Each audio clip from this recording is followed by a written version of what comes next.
History tells us the Wild West was won by outlaws and gunslingers in white hats. But the most dangerous man to ever carry a badge didn't look like the movies.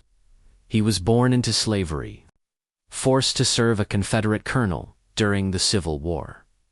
But during a dispute over a card game, Bass Reeves did the unthinkable.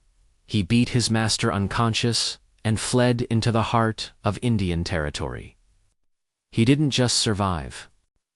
He embedded himself with the Cherokee, Creek, and Seminole nations, mastering their languages and their deadliest tracking skills. When the war ended, he emerged not just as a free man, but as the most skilled tracker in the frontier. In 1875, federal judge Isaac Parker, the hanging judge, needed 200 deputies to tame the lawless Oklahoma Territory. He hired Bass Reeves, making him one of the first black Deputy U.S. Marshals west of the Mississippi. Bass was a giant of a man 6'2", riding a massive white stallion. He was a master of disguise. One day, he'd be a ragged beggar trailing a gang of horse thieves. The next, a common outlaw looking for a hideout. Over his 32-year career, he arrested over 3,000 felons. He had his hat shot off his head and his gun belt blown apart by bullets. Yet in thousands of gunfights, Bass Reeves was never once hit. He was, quite literally, bulletproof. But the toughest man in the West met his match in 1902. It wasn't he, a notorious gang, or a deadly quick-draw artist.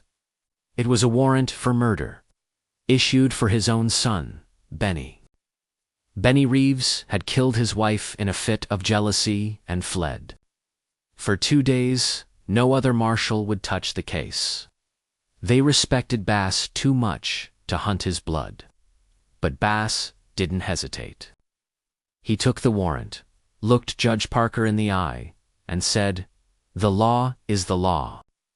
He tracked his own son for 2 weeks across the territory. Imagine that campfire, the greatest lawman in history, sitting across from his own child, knowing he had to bring him in to face the gallows. He didn't let him run. He didn't look away.